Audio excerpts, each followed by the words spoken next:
If you're looking to expand your vocabulary in Spanish, then learning some alternative expressions is a great place to begin.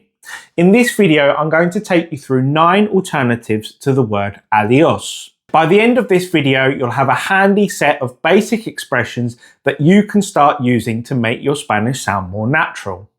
And don't forget that if you want to continue your learning after this video, I have a beginner Spanish course here on my YouTube channel that you can start today. The course uses a unique technique that turns complete beginners into fluent speakers from the very first lesson. So I'd encourage you to check it out. The link is down in the description. Okay, so let's get underway with today's video. Let's look at some expressions that you can use when you're out and about instead of using boring old adiós. So the first one that we're looking at is the words for see you later. And to see you later in Spanish, it's hasta luego. Hasta luego. Now in English, we can say see you later even if we're not going to see that person again later on, or perhaps even ever. And it's exactly the same in Spanish. You can use hasta luego even if you're not going to see that person ever again. So in Spanish, it's hasta luego. See you later. Hasta luego. Hasta luego. Now the next alternative to adiós is chao. Chao. And that just means bye. Okay? So chao.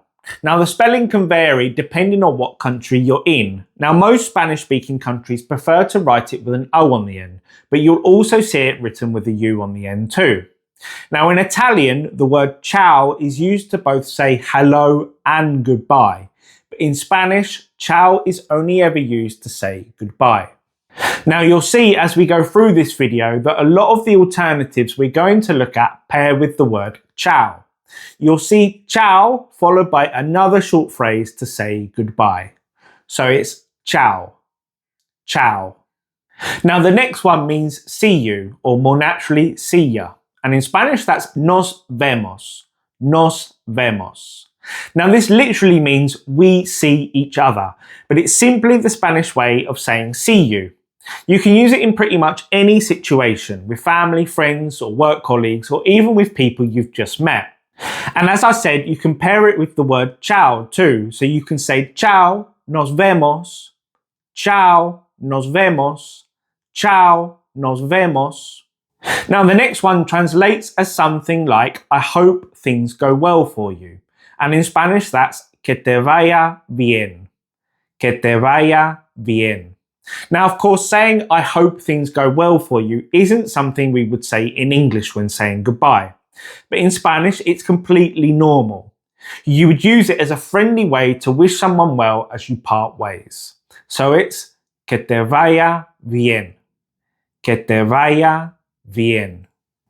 Now the next one means take care, and it's in Spanish cuídate, cuídate. Now this is usually used with friends or family or people you've met a few times rather than a first encounter. For instance, if you became friendly with someone you saw on a regular basis, like say a checkout assistant at a local supermarket, you could say chao, cuídate when saying goodbye to that person.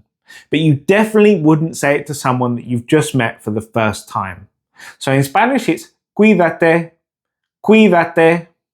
Now if you want a handy reference for all the phrases that we're covering in this video, I've made a free PDF that you can download. It's perfect for reviewing later at your own pace. You'll find the link down in the description below. Now the next one means see you tomorrow, and this is a really common alternative way of saying goodbye. And in Spanish that's hasta mañana. Now you may already know this because it is so commonly used. So the next one means have a good day. Que tengas un buen día. Que tengas un buen día. This is also a friendly way to wish someone well when you're saying goodbye. This is an alternative to que te vaya bien that we saw previously. So you can use either one to wish someone well when you're parting ways. So in Spanish it's que tengas un buen día. Que tengas un buen día. Now the next one translates literally as a hug, and that's un abrazo. Un abrazo. Now, it's not something that we would normally say in English when saying goodbye, but in Spanish, it's perfectly natural. This would normally be paired with chao. So you would say chao, un abrazo, chao, un abrazo. This is mainly used with friends and family, but it's not something you would say in person. You would use this when speaking over the phone or when sending a text message. Because you're speaking with the person over the phone and you can't physically hug them, you would send them a hug instead. So it's un abrazo. Un abrazo. Chao, un abrazo. Now the next one translates as something like have a good time. And in Spanish that's pásala bien. Pásala bien. You would use this when you want to wish someone an enjoyable experience, like if a family member or friend was going to do something fun, like go to a party or go on a trip or something like that. So you would say pásala bien as a friendly way to say goodbye, have a good time. So in Spanish that's pásala bien, chao, pásala bien. Now, if you want to master even more Spanish sentences like the ones we've seen today, then I'd encourage you to head over to my Simply Spanish course that I have here on YouTube. The course helps you to ask and answer questions from the very first lesson. It turns complete beginners like yourselves into fluent speakers, so make sure to check out the course. The link is right here, or you can check the link that's down in the description. So, thanks so much for watching, and I'll see you next week. Ciao!